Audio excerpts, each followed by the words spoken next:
We are live. Awesome.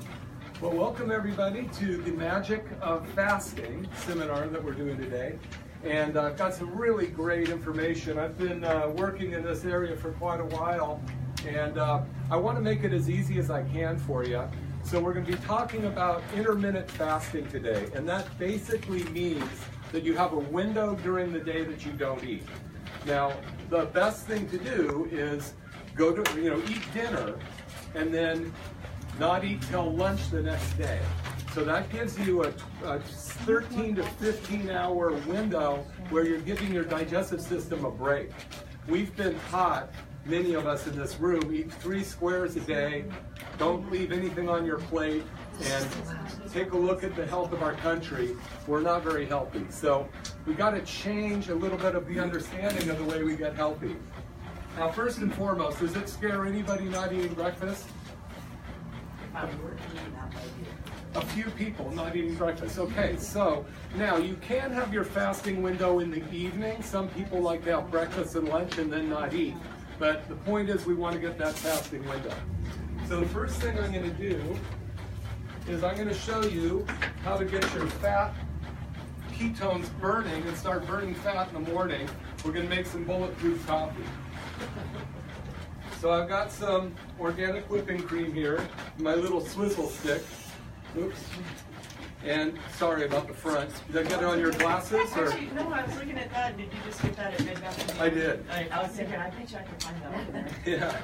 yeah, they're very cool. And then what this does, when you have coffee with whipping cream in it in the morning or butter, you can use ghee, butter, and or there's something called brain octane, which sounds kind of cool, right? Yeah. And that's a derivative of coconut oil. And the cool thing about the brain octane is that, or both of these things, is it's going to start your body burning ketones. Ketones are fat. Everything else in your body burns as sugar. So protein and carbohydrates, as much as we think protein is absolutely great for us, burns as sugar. And sugar burns pretty dirty. It burns like a smoky wood fireplace that we have at home, right, Beth? Right. And then ketones burn like, I'm not going to put any octane in because if you're not, but I don't want it. We only have one bathroom, so I figure I won't use it. So this is organic coffee, and you want to get organic shade. Right in the way of my, you guys, I'm trying to video this. You're saying right now. Nice picture of your sweatshirt, though. It's awesome. Batman, I like it. I have one chair. Coffee. Now you can get it in a couple different places. Of course, what we do is my wife orders this online, and so she's here and she can tell you later if you're interested where to get it.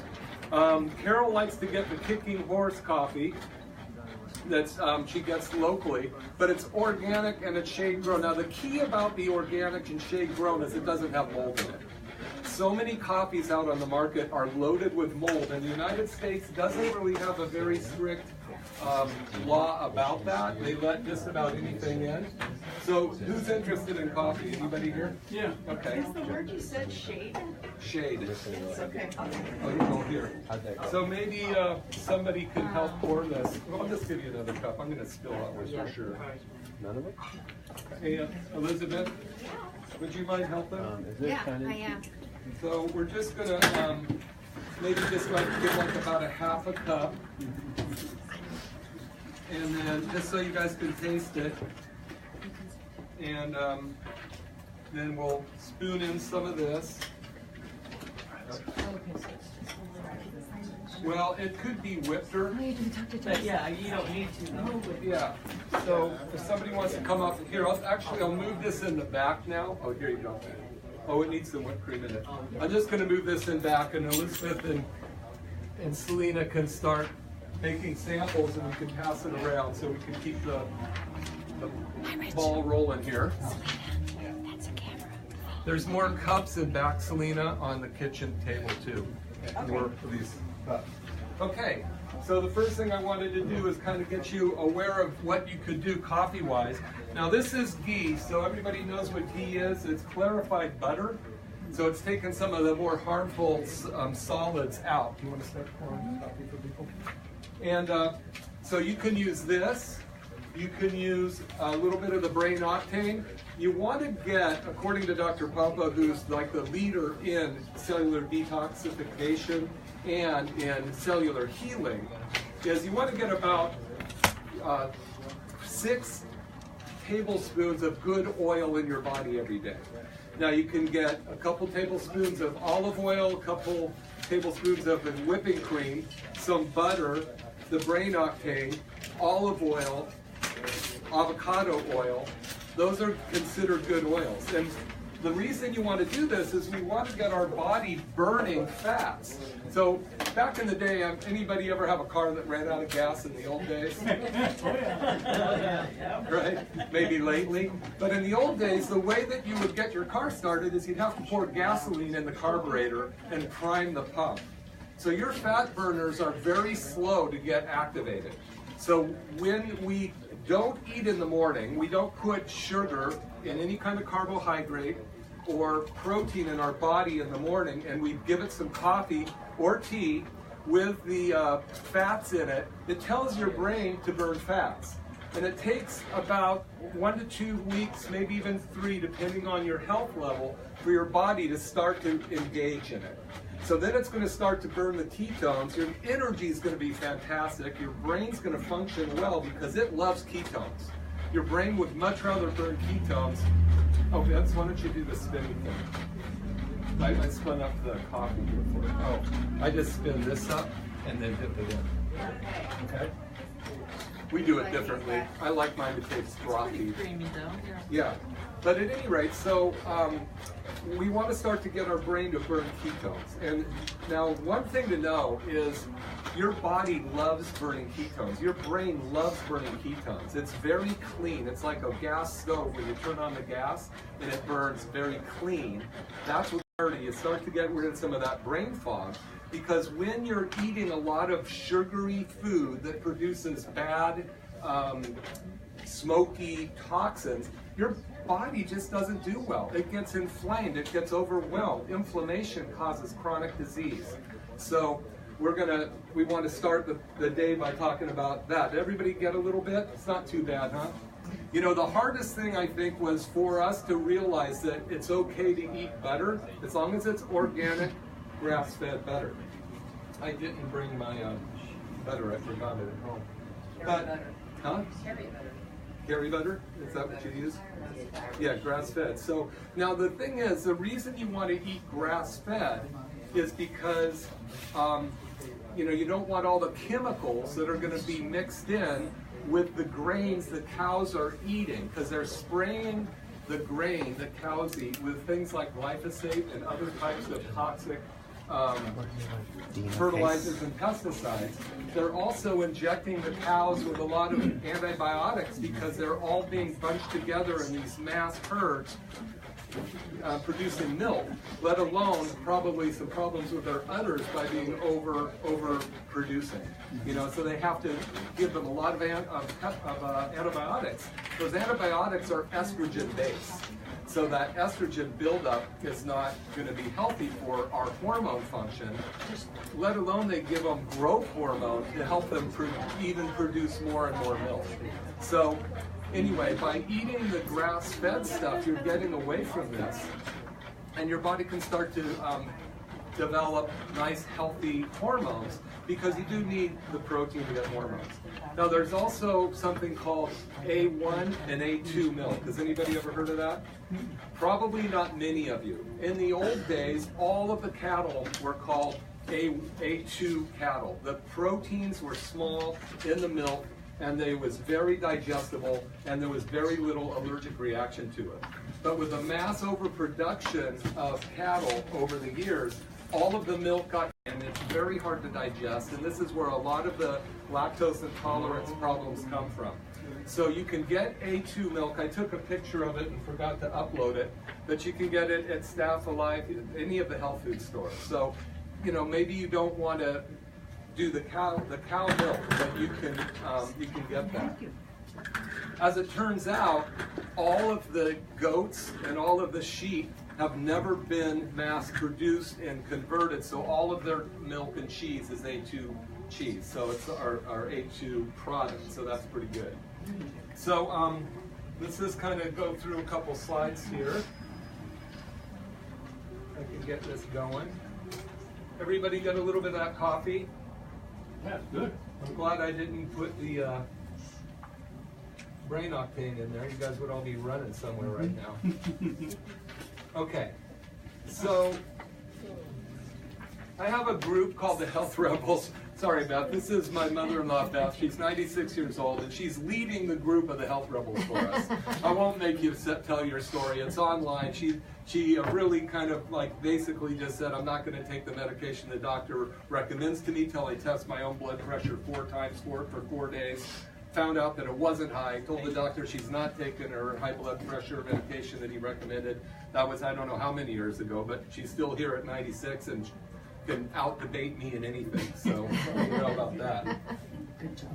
So, the best of all medicine are resting and fasting, Benjamin Franklin. So everybody has fasted in the past. Almost all religions talked about fasting, and there's a reason why. Again, when your body's constantly digesting food 24/7, there's so much massive amount of energy absorbed in that digestion. It takes it away from your brain, from your fight or flight mechanism. By not eating, by giving yourself a shorter fasting window, you are and giving your body your digestive system a lot of rest. Your body's going to get healthier, and you're actually going to live longer. So this is just kind of a picture of some of the things that you can put in your coffee. This is, the brain octane, the ghee, the raw milk, or raw cream, and then whatever kind of coffee you get. Now, I think we've probably all heard that inflammation is the cause of chronic disease. Is anybody not familiar with that concept?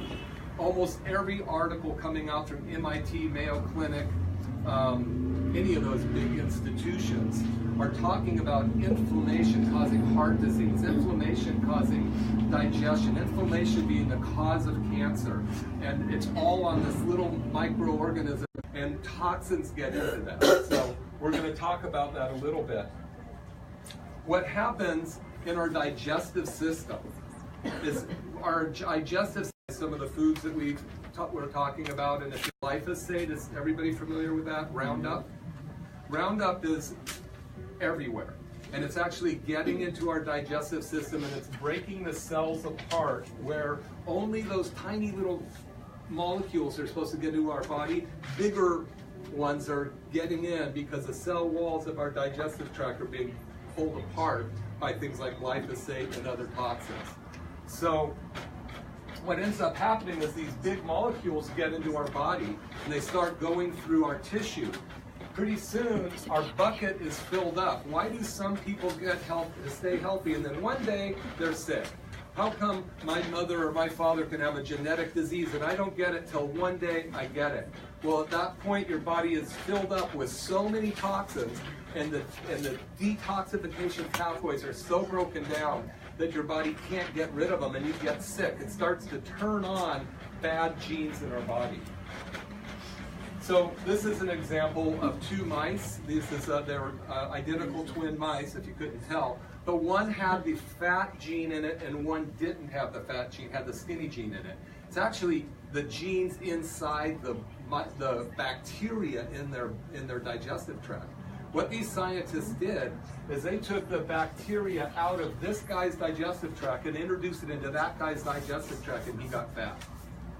They took the skinny ones and reversed it, and they found out that we have more bugs in us than we have cells. And those bugs, basically everything in our environment goes through these bugs. Soap, or when you go into the store here and grab one of those things, you're not doing yourself any good. You're killing the good and the bad bacteria. And so we need that stuff. It's there to protect us.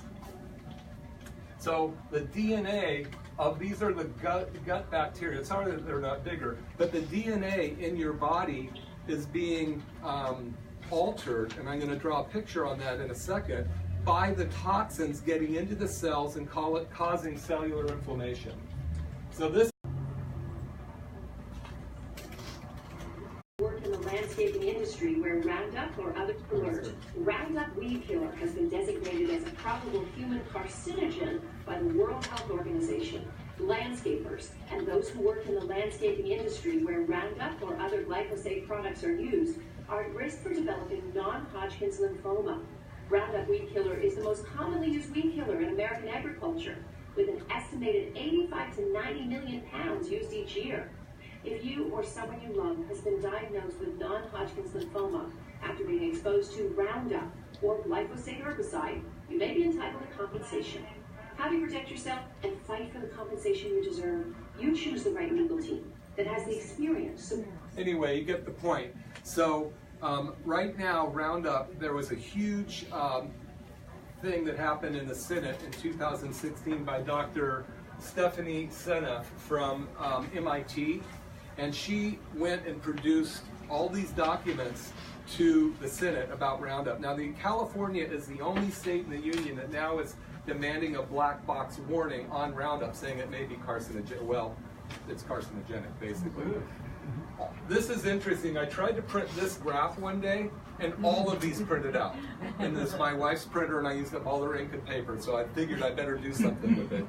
But if you notice, every one of these lines, all of these diseases, death due to obesity, end-stage renal failure, intestinal failure, bladder cancer, thyroid, all go up at the exact rate that glyphosate was being exposed to our body. It's an exact correlation.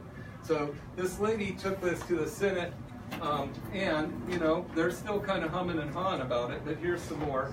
And you can look at these later. My point today isn't necessarily to go over and bash this, but you need to be aware of it, okay? So when we take a look at our cells, I think I need a pen. Actually, I don't need a pen. I already drew this one.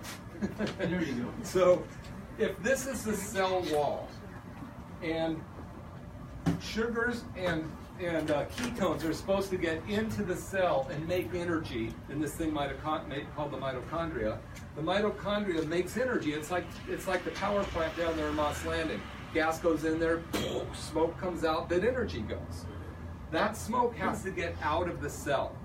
And when the cell wall gets so inflamed from toxins, you can't get substances in the cells, and you can't get the substances out of the cells. So anybody here ever have poison oak?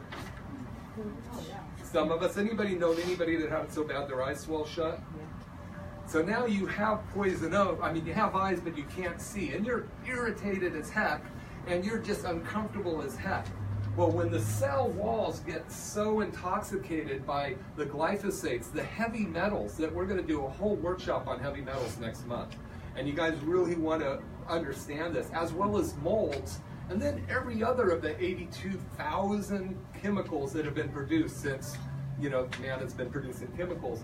They irritate that. It's like if you wash your hands with, or your arm with turpentine all day, pretty soon you just have one massive swollen arm. Well, that's what's happening to our cells to a greater or lesser degree.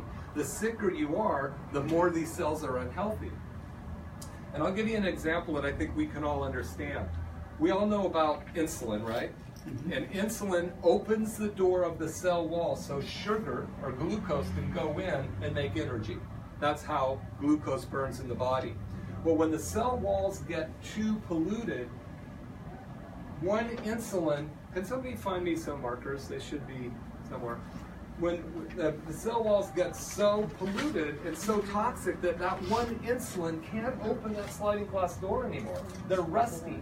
So now your body, this organ called the pancreas, in my drawer in the back, I think, in my desk, the pancreas has to produce more and more insulin to try to push open this door. Pretty soon you've got this whole array of insulin trying to open the sliding glass door to let the sugar in. Thank you.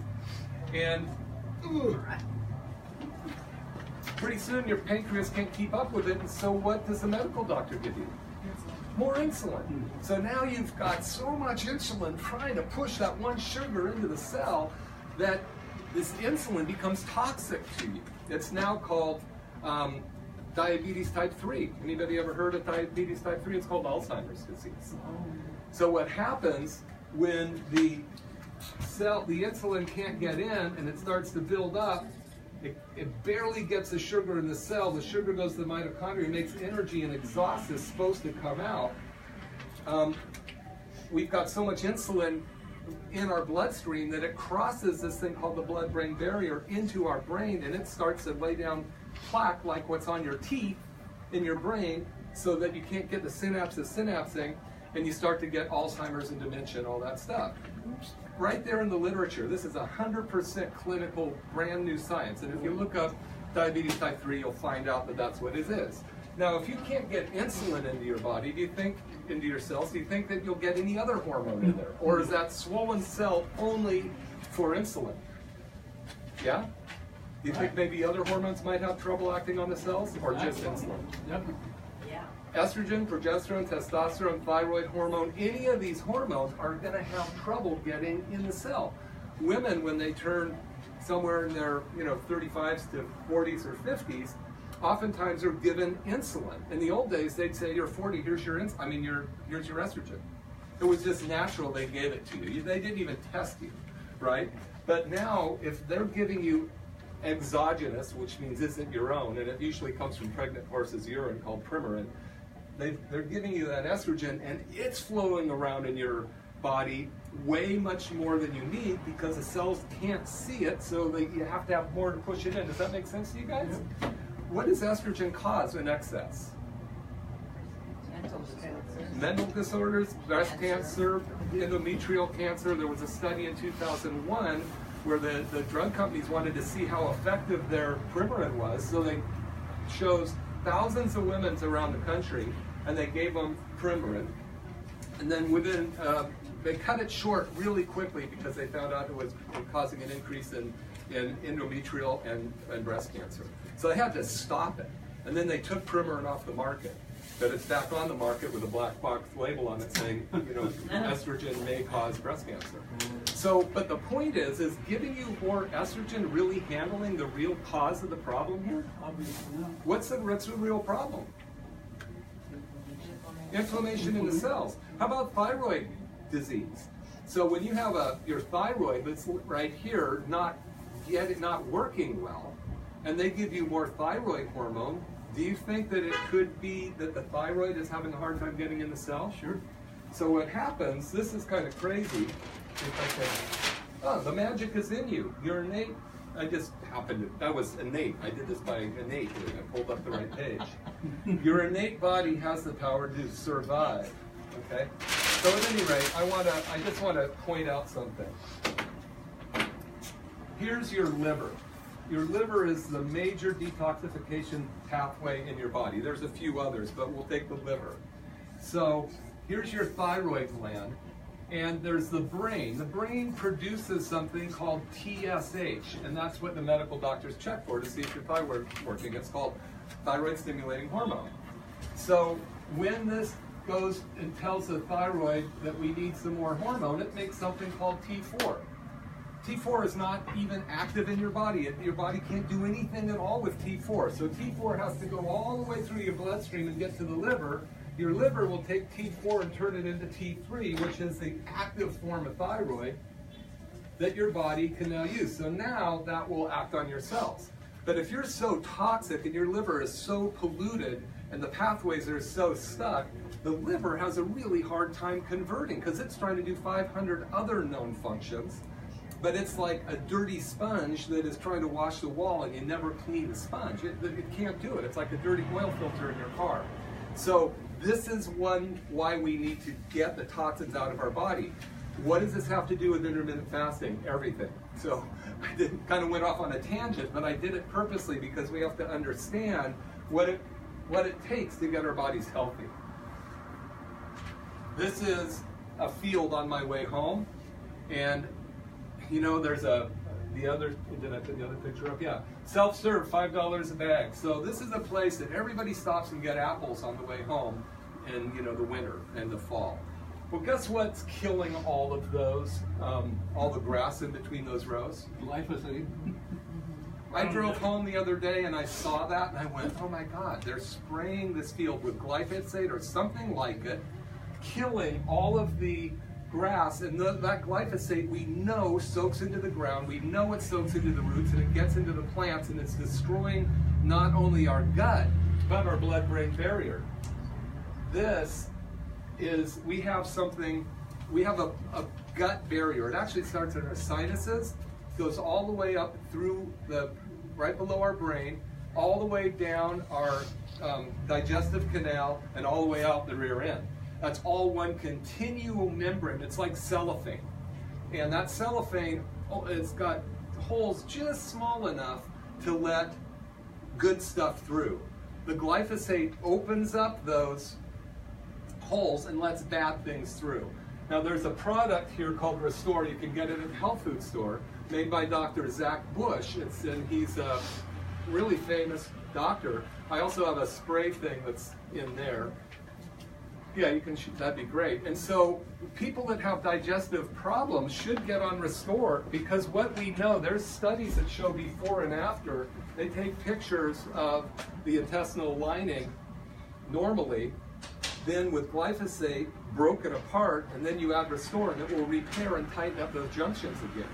This is a little spray nozzle thing. I won't pull it out, but you go, and it starts to tighten up the blood-brain barrier.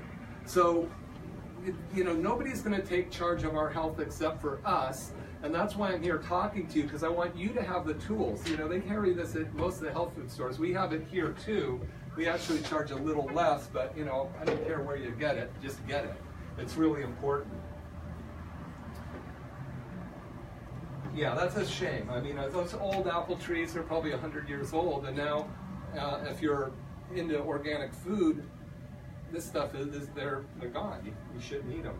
This is just some of the foods that you can eat when we're going to kind of shift over into the intermittent fasting and how that works now.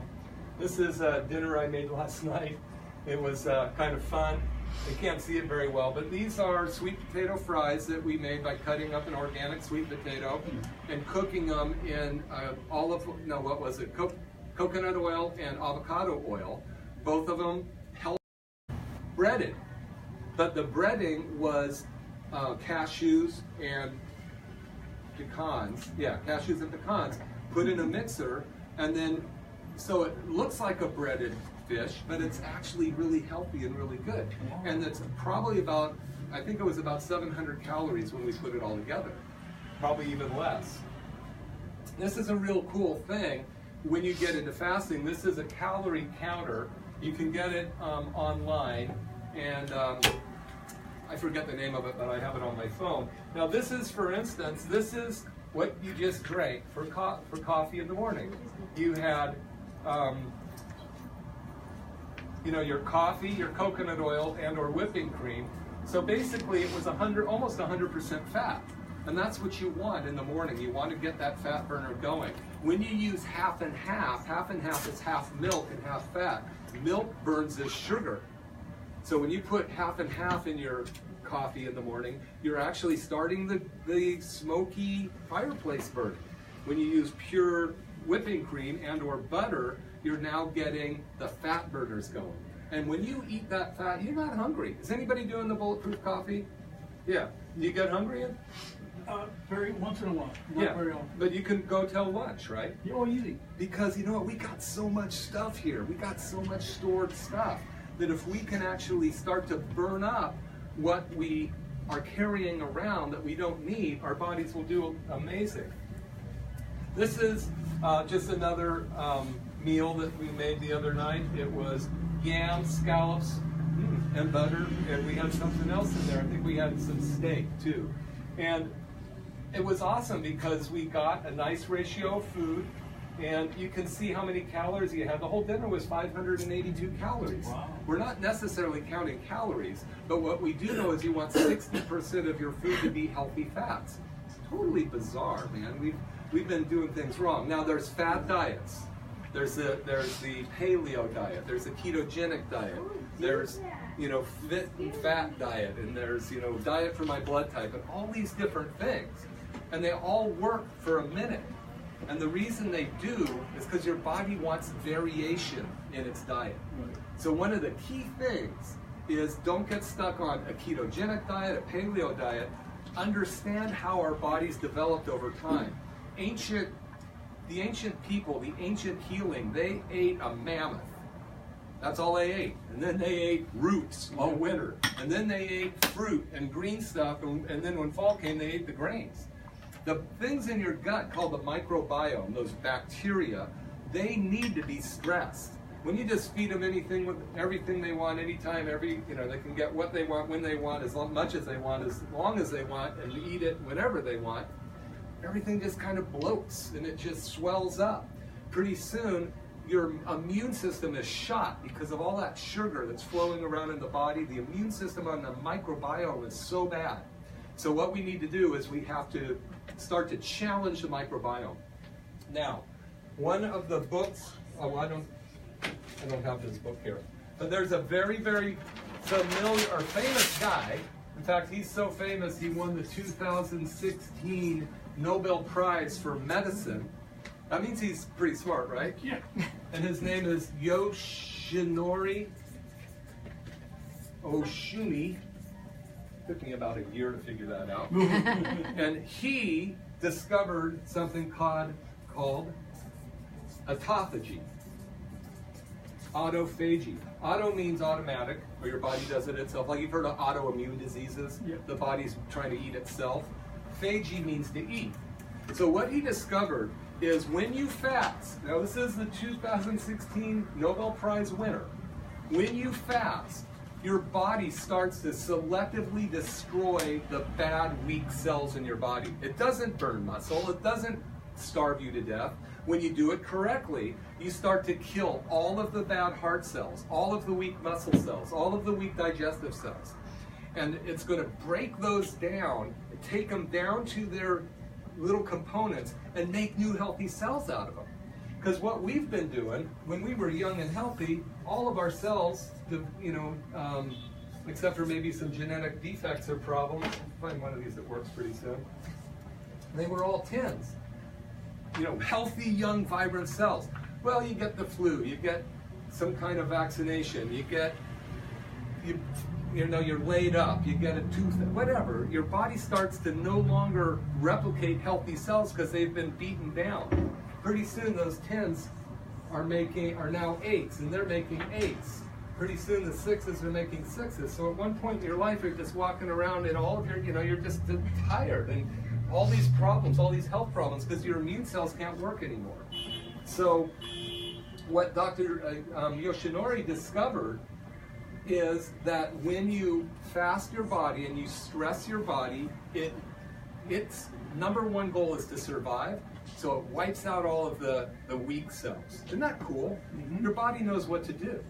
So when we're fasting 13 to 15 hours, your body's going to wake up and it's going to look around, and since you've got the ketones going, you're not starving to death, and it's going to go, I don't like this cell anymore. It starts blowing out these bad cells and recycling. It has a little recycling plant, like at the dump where they take vitamin A, vitamin D, protein, amino acids. And then somebody has a menu and says, hey, I need a new heart cell. There it goes. Pretty cool, right? Now, the other really awesome thing is this guy, the longevity diet, Dr. Walter Longo, PhD. Has anybody watched his video on Amazon? Yes. What's it called, Carol? The Science of Fasting. Oh, there you go. The Science of Fasting. What he discovered, and this is within the last 18 months that they've really got this figured out, is when you fast for 30 hours. Now, I don't want anybody to do this until they're ready. You have to do the intermittent fasting to begin with and get your body ready. In 30 hours, guess what your body starts to produce? Its own stem cells. Oh. You guys heard about stem cells? They go and they inject them in your knee and they inject them here and there. Carol, who helps with this whole project we're working on, she worked for this huge, huge company that all they did was stem cell injections into hearts. And this company, all they did was try to fix bad hearts by injecting stem cells in it, right, Carol? Yeah, and then they branched into orthopedic and other things. But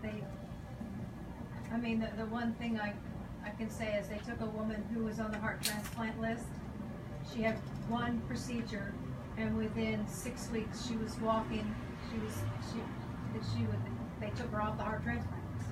So that's what stem cells can do. Now, just imagine the cost of going down to the Cayman Islands, because you can't do it in the United States yet or at the time, getting an injection of stem cells. They take fat out of your rump, take your own fat cells and make stem cells out of it, inject it into your heart. How do you like that? Get your Do they rump in actually- your heart. No, That's not it. Inject it into the organs that's having the problem? I don't know. No, I think they just put it into your She- bloodstream. she- Yeah, no, they do a liposuction Mhm. because the highest quantity of this is adult stem cells, the highest quantity of adult stem cells Is in the is fat? in the abdominal area. Oh, So okay. they do a light liposuction, I like- pull the fat out, put it into a vial, spin it on a centrifuge, separate stem cells from fat, stem cells all rise to the top, put it into a little suspension serum of some kind, and then use the same procedure they use to, what's the up the heart- vein, whatever that's called. Intravenous. And catheterization, thanks you, and inject the adult stem cells directly into the heart muscle. Oh, okay. They just go in through the $60,000 and you can the have artery in the thigh. And they string it up through. Yeah, they just go like when they're going to put a stent in. Yeah. So what would you rather do? Pay $60,000 or just starve for 30 hours? Starve. No, Yeah. you don't even starve. It's actually pretty good. Now, what they also know is by day 4 and day 5 of fasting. Now, I just did a 5-day water fast at the first of the year with about 2,000 other people around the country. It was really awesome. And my wife can attest to it. I was probably a lot brighter than I've been in 25 years.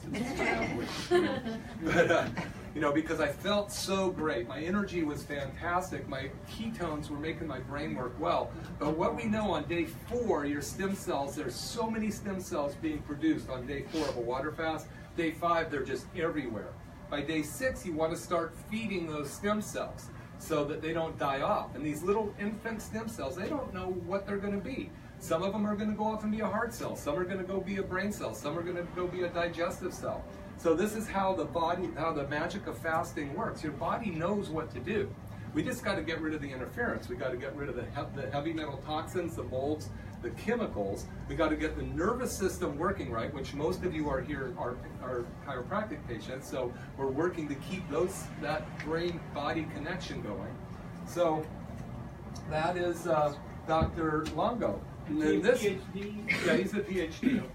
And then this guy's a nephrologist, which is a kidney doctor, Dr. Jason Fung, and he's got stuff on the internet you can watch. This guy was so, when you're looking at kidney disease, now guess what is the #1 cause of kidney disease? Which disease? Diabetes. The #1 cause of kidney failure is diabetes. What's the #1 cause of acute kidney failure? Acetaminophen. Oh, The yeah. #1 cause of acute liver failure is acetaminophen. The #1 cause of chronic kidney failure is diabetes. And there's a dialysis center right next door in case anybody wants to go visit them. But I'd rather you come here and let me help you. So how do you reverse diabetes? You reverse diabetes by getting the cell walls healthy so that they're not taking 100 insulins when it should only take 1 insulin to open the door. You're not needing metformin, which, by the way, metformin only reduces the A1C by 0.8%. It's not even effective, but they still give it to you. So it's not really, the medication isn't really doing what people assume it's doing, but that's the path you go down, okay? Here's a book, Keto for Cancer, talking about the ketones. Cancer cannot live on ketones. So if you're burning sugar, cancer's all over it. If you're burning ketones, cancer cells are having a hard time. So based on Dr. Yoshinori's study, if you're starving your body from sugar and from even some of the ketones, if you're into a fasting, we know it's going to break down the weaker cells. Do you think a cancer cell is going to be stronger when it doesn't have sugar or weaker? Weaker. Yeah, so you have a much better opportunity of keeping yourself healthy by getting into a ketogenic diet and starting to do the intermittent fasting, and then working with Carol and me, because or you can try it yourself, but it makes sense to have a coach, especially if you've got some health challenges. You don't want to do this yourself. I've got a guy named Dr. Daniel Pompa behind me. You can't see him here, but He's right on my cell phone. 40 of us meet every week, at least once a week. And we talk about case studies. Anytime I have a question, I just hit a button and it's a walkie-talkie, and he usually gets back to me within a half an hour to a day. When we have anybody with any problems, we put it out to a group and we get a plethora of information from doctors all over the country that have had experiences that maybe I haven't yet. But it's not just me. So we have this incredible group behind us. The last book I just want to go over is the book on the telomere effect. You guys are familiar with telomeres? Telomeres are cool. So on every cell, there's a little antenna, and it has these little tick marks on it. Every time that cell reproduces, what they found out about, it's been about 10 years now, every time your cell reproduces, you lose a telomere. And pretty soon, when you're out of telomere, it's like when you're out of Schlitz, you're out of beer. You know, when you're out of telomeres, you're out of life. Now what, and they had no idea that you could get your telomeres to grow again. Well, this lady, these two ladies, Dr. Elizabeth Blackburn and Elsa Appel, PhDs, have figured out how you can preserve your telomeres and how you can start to get your life back. Guess what? It's tied into the same thing we're talking about. So all of the science, all the brilliant guys in the planet are saying we got to get, the way to get your body healthy is to let the magic of your body heal itself, learn how to do intermittent fasting, learn the right foods to eat, eliminate the bad foods, and then work with Carol and I to get the toxins out of your body. Because anybody in our age group here, except for, well, all of you, you know, Beth and I are the oldest ones here. The rest of you guys are all babies. But, you know, does anybody know where the #1 source of lead comes from? Lead poisoning? Where do we get our #1 source of lead? No? Water? Huh? Water? No? Your mother. Your mother. Right. Thanks, Beth, for giving my daughter all that lead. 4 generations lead comes down, 4 generations through the umbilical cord, because it's all stored in our bones, and then when babies are being produced, the mother's bones and the best of everything gets put into that baby. Right. So the lead can come down for 4 generations, let alone the mercury that we get if you're not getting it in your fillings. And if you didn't wear contacts in the 70s when you were putting the drops in your eyes that was full of mercury, if you weren't putting the Curachrome on when you had a cut, and if you didn't play with mercury like I did as a kid, I did too. you know, That was fun. yeah, it was fun. But that stuff gets into our brain, and it causes the inflammation in the brain. It gets through, you know what, anybody ever heard of the pituitary gland? Yep. It doesn't even have a barrier around it. It's just exposed. And the other gland, it's boss called the hypothalamus, they don't even have the blood-brain barrier. And heavy metals love to get into it. And mold loves to get into it. And chemicals, glyphosate drives it in through. So there is an answer, there is a way to handle this, and you can do it. So that's what we can help you with. So let me see where I'm at now with all this. Oh, success or failure. So one thing we do, we test for the inflammation in your body. We are looking to see how swollen your cell walls are. So just like if you had a car that was sitting out in the field for a while, and you go and you swipe your finger along that car, you're going to have a bunch of oxidized paint on your hands, right? But when you have swollen cells, that's what happens to the cell wall and those bad oils in there. Wherever it is, here it is. All of this cell wall starts to break down, and it shows up in your blood, in your urine actually, through your kidneys as cellular inflammation. So that's a test that one of the tests we run to see exactly how healthy you are or aren't. We also do a visual acuity test that we made by a guy named Dr. Shoemaker. Has anybody ever heard of him? He's a leading authority on mold in the world. And he discovered that well, he didn't discover this, I mean, he just utilized the fact that the optic nerve that goes from your eyes to the back of your head, the back of your brain, is the best way to assess brain toxicity. Because you can, by doing the visual test, contrast certain molds and heavy metals and chemicals, break down your contrast visual contrast, and it will show up on this test to let us know if you've been exposed or not. It's not, no tests are perfect, but we got to have something to run by. The heavy metal test that we do on some people, we're going to recommend it as a urine challenge test. It's not just peeing in a cup and testing it, because you could take go to a pond and scoop some water out of the top and it could look crystal clear, but when you mix the pond up, you get all that pond scum up, and then you grab some water. Not so crystal clear. Yeah, so we want to check your heavy metals that way to see how they're doing. You know, we were going to test them.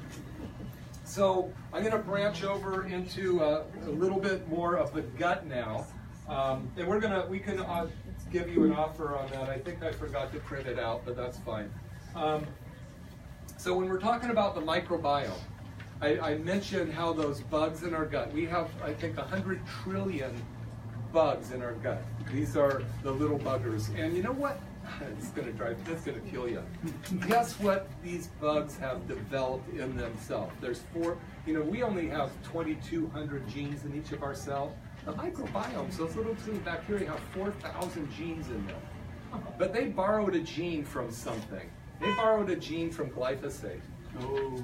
They were able to take a gene out of glyphosate and embed it into our own microbiome and produce its own pesticide in our body now, in herbicide. So our genes are these things are so messed up, but they're like, I guess you would call them, you ever heard of a jack of all trades? Mm-hmm. So these microbiome are supposed to be specific to a specific function. When you eat mammoth, there are certain microbiomes that are going to be really good at getting the amino acids, the protein out of that mammoth and the fat, and make ketones and good sugar. When you eat, what's the next season? Winter. You're going to eat roots, right? And there's microbiomes that are good at eating roots, but not anything else. And so those other ones die off as the good ones for that season grow. Then comes spring. The root ones die and are weakened, and then the ones that are going to be eating the fruit and the green stuff come up, and then the grains in the fall. But right now, since we eat everything whenever we want, you have all these guys out there, and they're all just sitting around like this. What are you going to do? I don't know. What are you going to do? I don't know. What are you going to do? And their immune systems are weak because they aren't exercised, and they cause us to be sick. So we need to start to, as we're fasting and doing the intermittent fasting, try to heal our microbiome. One of the best ways to do that is by taking what? Probiotics. We've all heard about that. Do you know that the average kid in our country, by the time they're 17 or 18, has had 17 doses of antibiotics? Every time you take an antibiotic, do you think it's specific to one bug, or does it just wipe out everything? Yeah, it's like the shotgun approach. And then, for years and years and years and years and years and years, the medical doctors would not even talk about the fact that you should take some probiotics, did they? No. Now they do now. Well, they do now, but the fact is that they don't tell us how to do it. You think, well, just take a bottle of probiotics after you take the antibiotic, you'll be fine. It takes years to repair that gut. You can't take an antibiotic and expect it to get all the way through your digestive system into your colon and make good bacteria. So there's a lot of work into it. What you want to start to do while you're doing the intermittent fasting is introduce fermented foods. Now, a lot of people may not like them. Oh, kimchi. Yeah, I've got a few here. Olives. Olives are awesome for you. Not only do they have olive oil in them, but they also have phytates in them, and they're also fermented because they've been pickled. They're really good for you. Green or black one? Any of them. Yeah. Sauerkraut. We That's may. over there at the New Leaf Market. Yeah. Raw Yeah. sauerkraut. Yep. This is probiotic raw sauerkraut right here. And then, Carol, do you want to go get that stuff, the fruit and that other stuff that I have back there and start pouring it in? The jug, the white jug that's sitting back there. Can you just take the capsules of probiotic? Because both of those things I test. Yeah, I totally understand, and so does everybody else in the country, almost. Actually, that raw sauerkraut is very good. Yeah. So here's the thing that's so crazy, and it's okay. I understand. I've had to change some things that I never thought I'd eat in my life, and then I found out I didn't mind it that much. So you don't like olives, that's fine. There's some other pickles. Dill Yeah, I pickles? like pickles. Yeah, not sweet pickles because they got too much Yeah, sugar. I like dill But there's so pickles. much stuff that you can get. And you know, I've actually, one time I made my own sauerkraut. I'm going to start making more. And they teach you how to do it up at the mountain nursery up there. And yeah, Mountain Feed and Seed. You can go take courses on making your own sauerkraut and stuff. And it's really fun. Yeah, it's in Boulder, Ben Lomond. And then I'm going to open some of these and give you guys, yeah. So there's some other cups, and I was just going to put some of that in those other cups, and I've got some spoons here. In the paper bag back there, there's some spoons. I'm going to show you guys and have you try a few things.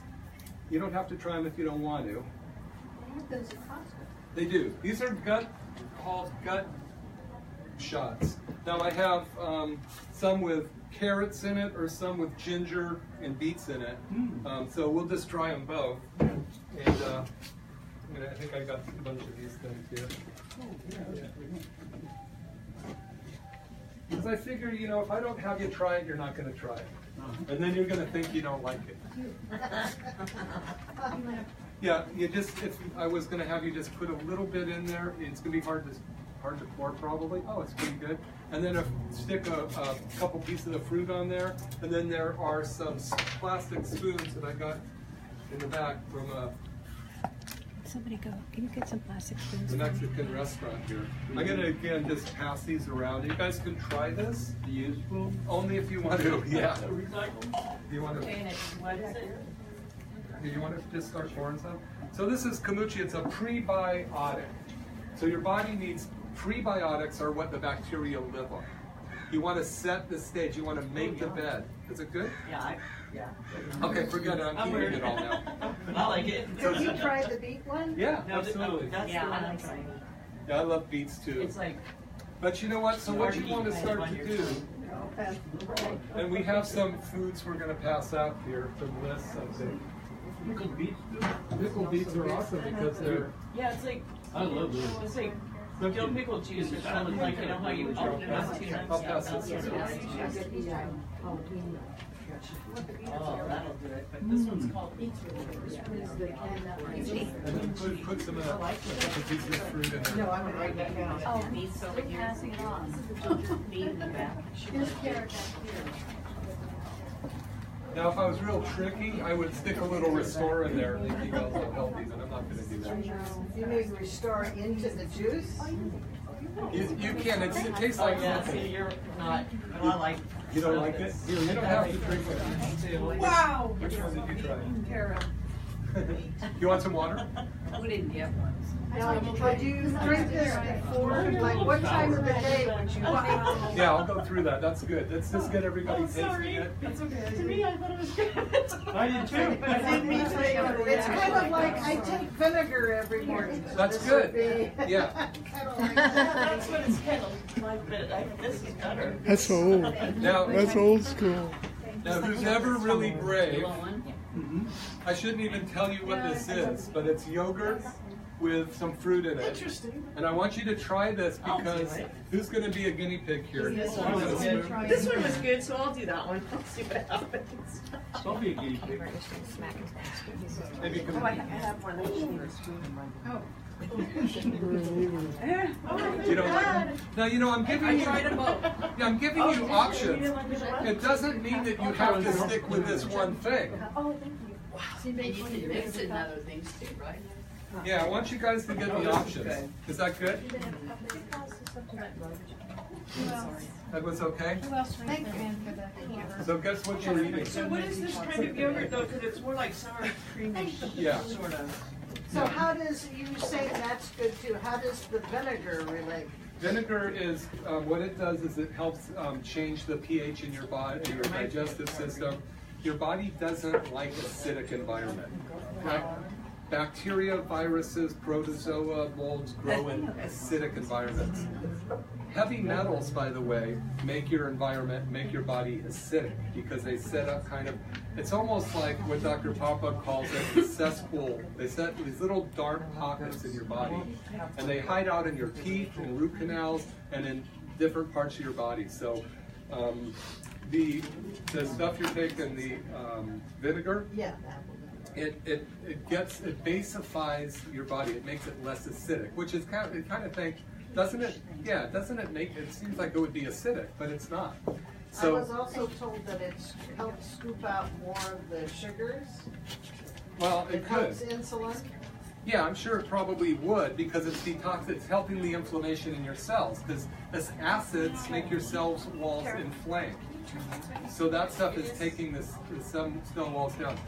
So Oh, okay, that's why. I So- thought, I know, I've tasted this. Okay. that's What why. is that? It's Is it called, you're it's holding? called, Can I? it's called Redwood Hill Farm Plain Cultured Goat Milk Kefir.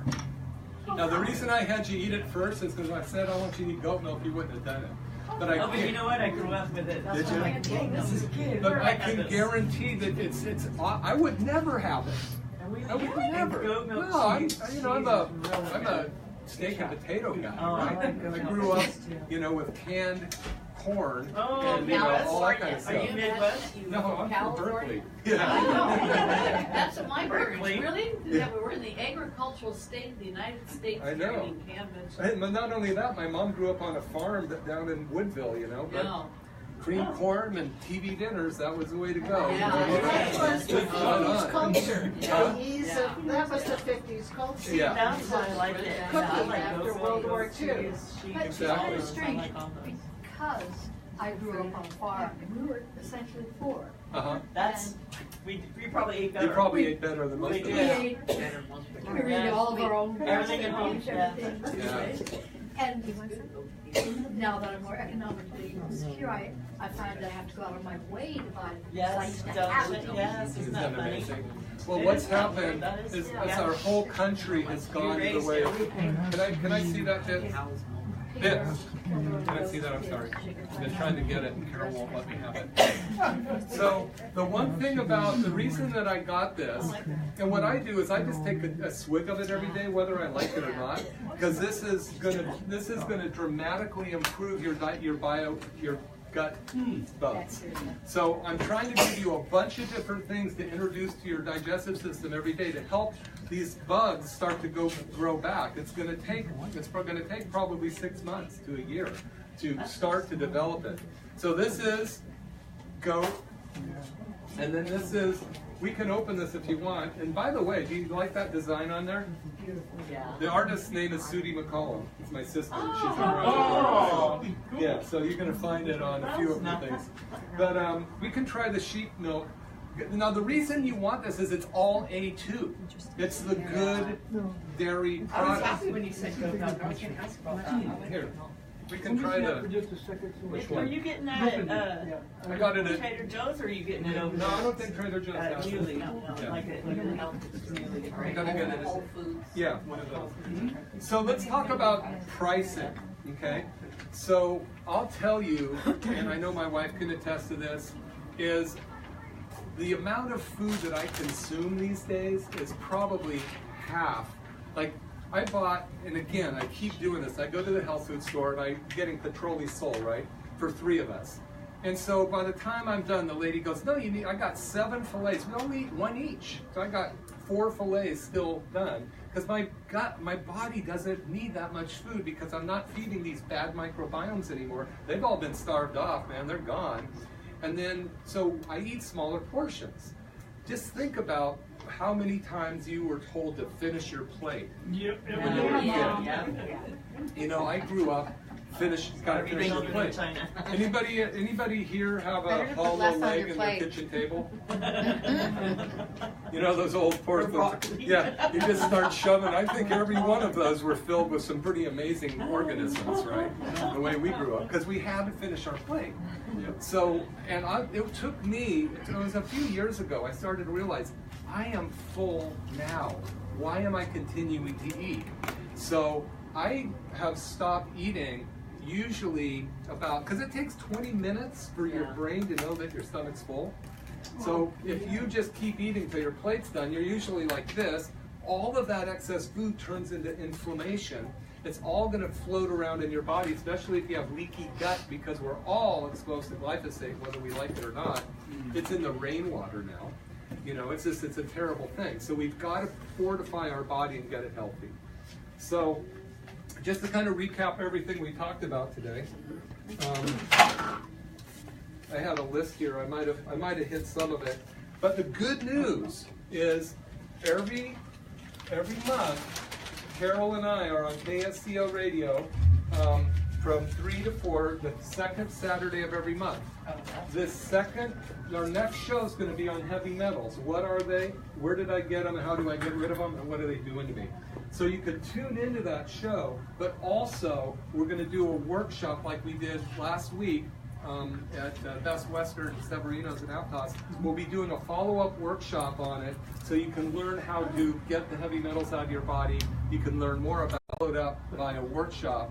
So, and if you guys have some information you want, let us know.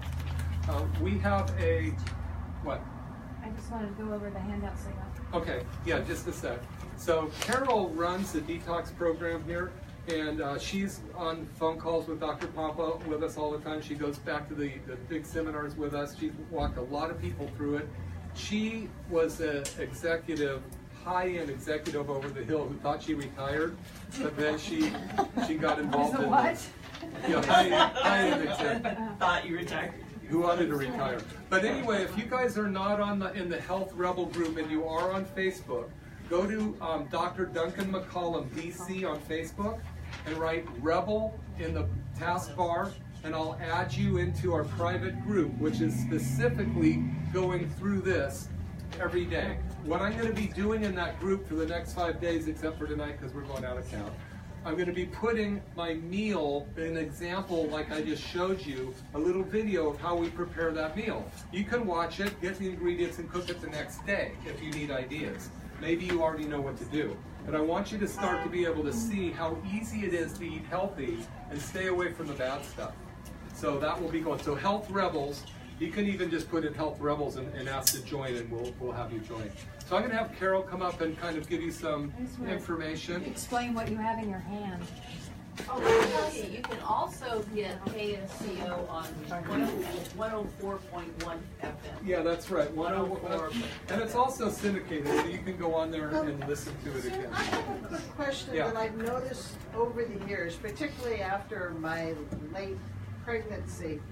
I can't handle, I used to eat them all the time, you know, like your box macaroni and cheese and things like that in your box. I can't eat them now. My body, I feel horrible after it. No, So I avoid them like the plague. Yeah. What's happening there? That's a great question. And so in 1970, there was a doctor named Dr. Blaylock in Mexico, won the Nobel Prize for altering our wheat to a point where it was 7 times the yield. So remember that song with the amber waves of grain? Well, now it's stumpy stalks of grain.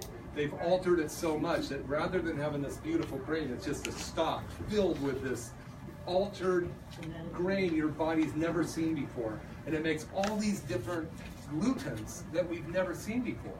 Now, those glutens are sugars and proteins together, kind of, that get into our bloodstream and they clog our cells and they make you feel lousy. Not only that, they commercially spray glyphosate on they basically just take one of those machines and they just go, when they're ready to harvest, they just spray glyphosate over all of the green wheat to kill all the green stuff so they can shake the wheat off better. So they're literally spraying our food with glyphosate. Just look it up. You know, all this stuff's right on the web. You don't have to take my word for it. Now we know that glyphosate is causing almost everything. So the stuff you're eating is altered grain. Your body just, for now, the bucket's so full. Remember how the bucket gets full and then you start to can't tolerate stuff again? So whether it was the fact that, you know, wherever you are in your life, or the pregnancy added some more toxins onto it or changed some of your hormones, you can't take any more toxins. So great reason to start to do this and start to detox. And the heavy metals is got to get out. Thanks for the question. I just wanted to go over what you've got in your hand, but before I do that, I just want to recap about how to start fasting. Because we've heard a lot about why you should. And this is strictly based on the people I've worked with for the past few months and what they've experienced as I've started them on intermittent fasting. how many people in here currently do intermittent fasting? I know Hector, you try it. And how many hours are you up to now? Still doing like the 6 hours a week window, But how many hours of fasting? whatever it is. Okay. And how many days a week? Pretty much every day. Okay. And what about, I've been doing it for about 20 years, and it's every day, but I just eat it early dinner and then drink it for breakfast. and so, But I need to know, does Yes. wine count? Depends on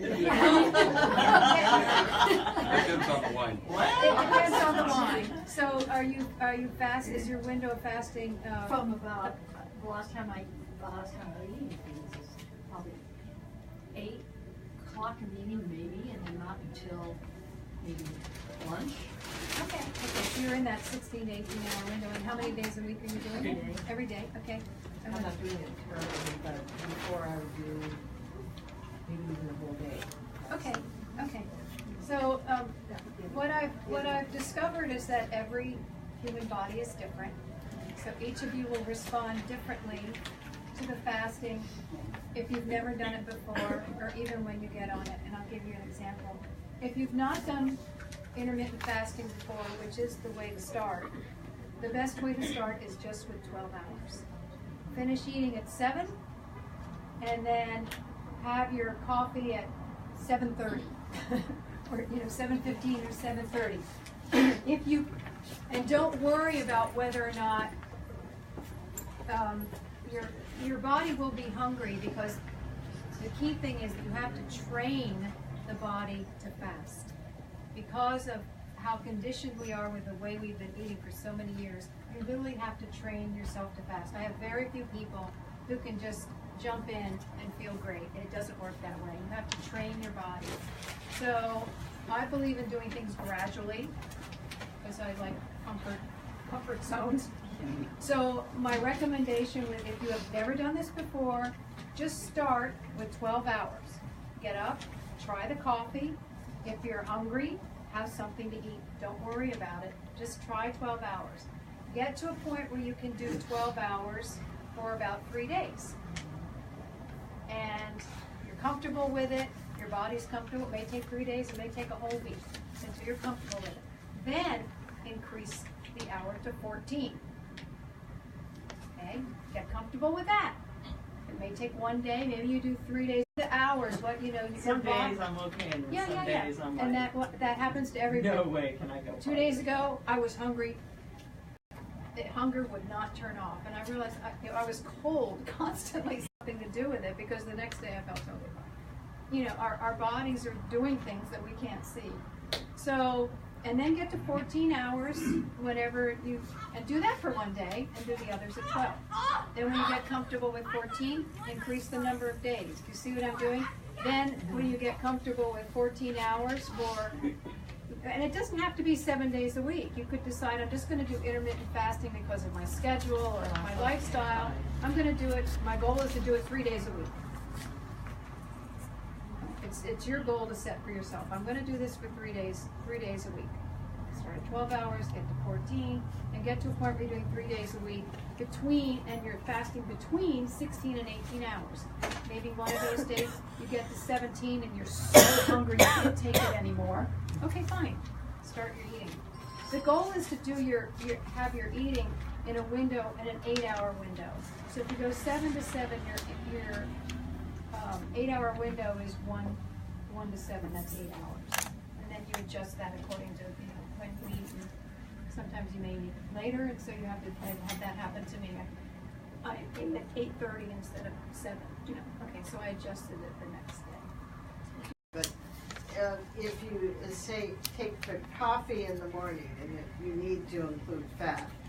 But I've been a person that drank straight coffee without any cream all my life. Yeah. So to add something sweet or even fat into it, I don't know. Is there any other fat that I could eat that doesn't need to be a creamer in the coffee? Well, you don't have to put it in your coffee. A lot of people like to put it in there, and it tastes good. But you could just drink a cup of cream. I mean, you know, an ounce or two of whipping cream with a little coconut oil. You know, I mean, here's the thing, and it's like. But I hate whipping cream. I know. So butter's good, huh? What about if she had it on the Avocados are great. Yeah, try it So out. avocados are real healthy. Yeah, I can eat an avocado. So here's the thing that and I'll let you get back to it. We have to be able to do something a little bit out of our comfort zone to make a change in our lives. So I had to learn to stop eating certain things so I could be healthier. So in the way we've grown up, everything is comfortable for us. We can get what we want when we want. If it bothers us, we don't have to do it. But the health of our country, we're rated 50th in the world for health. And we're getting bad information on the TV. So I just challenge you to take one thing that you may not be comfortable with and change one thing and see if it kills you. It won't, you know. And I'm challenging everybody because we all have to do that. We can't do the same thing and expect a different result. Who's the first guy that said that? Einstein? That's right, Einstein. Pretty smart guy. Yeah, and so I would just say, try the avocado. Yeah. If the avocado doesn't have as much fat in as the whipping cream, you'll know because you'll get hungry very quickly. That's what'll happen. Yeah, the whole purpose of the oil is to stop you from getting hungry. Yeah. Now I want to tell you guys a funny story. No, you can't tell me the story. I better finish. I'll tell you later. Yeah. Wow. They're great storytellers. Read all 3 of his books when he has all 3 published because they're all great stories. So the goal is to get to between 16 and 18 hours, either 2 times a week, 3 times a week, or 5 times a week, whatever works for you. Just start. And you'll get to 3 months and you go, wow, I've lost a little weight. This is comfortable now. Now I'm going to try and put in something different. And I'm going to try one day, 24 hours. Okay? So what I do is I do intermittent fasting 7 days a week. And I put in, my goal is 16 to 18 hours every day. And I'm 99% able to do it, except when I'm super cold, I'm starving. But I don't beat myself up if I don't do it. If I miss one day, never beat yourself up. Just keep doing it, and if you fall off, fine. The next day, just repeat it, you know, because that's the whole point of training. That's why I say train your body. Because some of you will fall off and go, okay, fine, the next day, try it again. Okay, if that doesn't work, the next day, try it again. Just because you will train your body, it will get comfortable. The other side of it is that there's some people, so I do 7 days a week, and then I put in 1 day a week of 24 hours. Drinking water or what else? I have my coffee in the morning. Today's my 24-hour day. I have my coffee in the morning. I drank that at 7:30, and I haven't been hungry at all. Well, I don't know what time it's now, so I'm not hungry. It's 12:15. So when you go, I can also tell you that when you get to 16 and 18, the body's you're going to get some hunger, and hunger comes in waves. Some people will, some people won't. But usually I'm seeing people will have some kind of hunger between 14 and 16. When the body's kind of making that transition, going, oh, she's really doing this, isn't she? He's really doing this, isn't he? Okay? And then it'll go away. And you'll be good till the 18th hour. With 24, so today I told myself, which is another point to make, is that if you announce to yourself, today I'm going to start intermittent fasting, and you tell yourself every day, I'm going to intermittent fast, I'm going to intermittent fast, my goal, and actually verbalize it internally or externally. It's just, I don't know what, it's like thought over body. It's like your body doesn't seem to fight you with it, right? So I told myself yesterday, okay, tomorrow is my 24-hour fast day. Hello, body, I'm just letting you know. And then, so far I've been fine. I've done it before. When I first started the 24-hour fast, the first day was, oh man. Second time I did it, I felt a little better. I'm now on the 5th or 6th, and I'm totally comfortable with it. So again, I'm training myself in the 24 hours. Quick question, when you eat between that 1 and 7, are you eating incrementally? I'm eating any way I want. Or just one or two You can have meals? 1 meal, 2 meals, 3 meals, snack, snack, snack, snack, snack. And the thing is, at that point, I'm not gorging myself either. because I'm not feeling that I have to stuff my body. So it's what you're comfortable, as long as it's organic and grass-fed and you're eating as you normally would eat. Yeah, you want to take all your vitamins in that eating window too. So that's intermittent fasting, and for those of you that are the type of people that jump in 2 feet and want to go, hey, I'm going to go do this 18 hours right now, 5 days a week. Let me just tell you, I had a patient who did that. She called me a couple days ago. Oh, Carol, I'm up to 22 hours a day. I said, so what's your eating window? 2 hours. I said, great. Okay, well done for starting the fast. Do you realize you're starving yourself now? Well, what do you mean? I said, well, how many days did you do this? 7. I said, well, this is what's going to happen. You're going to crash. Your body's going to crash probably next week or the week after. And oh, by the way, you've created these wonderful little stem cells, and then you're not feeding them, so they die. Oh, I said, and didn't I tell you to start at 12 hours? Well, I just felt great. I thought I could just go, because I was so busy working. I said, well, back off, and get back. So we got her back on track. So don't be gung-ho, just follow my instructions. Okay. Yes. So what you have here is sheets that are giving you various information. So one sheet is called a keto cheat sheet. So that's for the ketogenic diet. Some of you may already be on this. Everything is 2 pages. So you have something at the top that says keto cheat sheet, understanding the basics. This is for those of you that really want to go full bore into ketosis, ketogenic, which is a high-fat diet. My recommendation is to read these through as reference points, but these are not intermittent fasting, except that your detail sheet right here is like a shopping list for you. Yeah.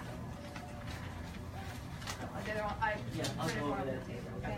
This is a great shopping list to get you started with switching to organic and meats and things like that. Okay, and then there's also something called a 21-day reset that actually is kind of a self-test kind of thing. So you can see it's on. So what I'd like to ask finally is if everyone would please sign in. And if you would be so kind as to add your email address, I'm going to send you specific information about intermittent fasting, including a video or two on YouTube, and also an article you can read just about intermittent fasting. Perfect. And then you'll have a complete little library of the beginning and then getting more advanced with the keto. Are we passing out the rest of these things?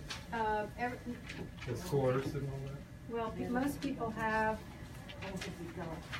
There was. Here, why don't you just pass these out? There's 2 pages. This is a way toxicity. Oh, they go together. Is somebody else that they signed in or forgot to put in that? There you go. Are there any other questions that come to mind while you're all here? When you're fasting, the liquid that you can drink. Oh yeah. So yes. And can you drink the gut shots? What about the gut shots? We'll ask Dr. M. I think they'll be okay. Because when I was doing the intermittent fasting, I wake up super early, 3 days a week, and go work out about an hour or 2 later. I was doing the gut shot, making my coffee, taking my vitamins, eating the gut shot was usually the organic or this has one raw sauerkraut. It has 1 gram or less than 1 gram of sugar, 1 gram carbohydrate. So I mean it's not good. Well, I was doing the raw sauerkraut. I wasn't doing the gut shot. Yeah. And I would just power out, take all that stuff when I get up, and then go through my day. And well, sauerkraut's not fat. then I would bake it through. Well, in the coffee, I put the two tablespoons of coconut oil. Yeah. And 2 tablespoons of butter. But then you added carbohydrate with the sauerkraut, which defeated the purpose of changing your body over to the, which is probably what got you through the workout. Was the fat. So you gotta do something. And I also, depending on how long you've been doing it, Dr. Pompa usually doesn't recommend in the beginning that you work out while you're getting this into your body, and then eventually, once you're comfortable with it, you can start your workouts. I know you've been doing it for a while. Yeah, I don't know if I could not work out. Yeah, It's that's too fine. expensive. You know, just whatever you're comfortable with. It's too expensive. I know that some of you in here have been tested already, and some of you have not. So there are tests that we do in here, and this is just a sheet that tells you what the tests are and what the costs are, so you can have this. And if anyone wants to sign up for a test, we can get you scheduled into it. Okay, guys, well, it's been a little longer than it was supposed to be, but I really appreciate you being here. We're going to be doing these probably every other week on some subject along this line. There's other types of fasting. We're focusing on the one type right now. We just want to get you going. We're doing, again, the heavy metals. Everybody should be concerned if they have toxicity in the heavy metal realm, because we all do, and we want to teach you how to get rid of it. One thing that we're gonna, when you start to do the fasting quite a bit, you're gonna want to get what's called a keto meter. You won't have to do this on the intermittent fasting, but when you start to do the 5-day like I did, you want to find out where your ketones are and your glucose, so we can talk to you about that at any point. You talked about the feeding day too, Carol. Yeah, you just prick your finger. Did she talk to you about the feeding day? No, that's 511. I only talked about getting them started on it. Yeah, I want to go over that. So you do 5 days of intermittent fasting, 1 day of the 24-hour. The 7th day you get to eat all you want. That's the key, and it's really important to know that. Because if you just intermittent fast and intermittent fast and intermittent fast, this is what's wrong with those diets that have you on a strict budget. What happens is your body goes into starvation mode, and pretty soon it doesn't even work anymore. It's on the second page of your keto cheat sheet. He gives you different ways that you can do it once you get into it. Yeah, but you want to have 1 day of eating. And so you can eat, all day long, as long as you eat within, don't go have a cheeseburger and you can eat beef, but don't go have a milkshake and french fries and all that stuff. So that way your body doesn't think it's starving. Because if you just go into intermittent fasting, pretty soon it's going to hold on to all those fat cells and toxins. So it's really important that you do the 5 days, and at least you don't have to do the 24-hour, but 1 day a week, give yourself a treat and eat. So I think what we want to do is anybody who's interested in doing any testing or interested in actually the detox, definitely just write that down on the paper and turn it in, or go to Resetters and mention that. Health Rebels. Health Rebels, yeah, excuse me, Health Rebels. And we will keep you informed on our next workshop. Our next workshop is going to be the 16th of February, right? Yeah, I think it's the 17th of February, Saturday, the 17th of February at Severino's Bar and Grill.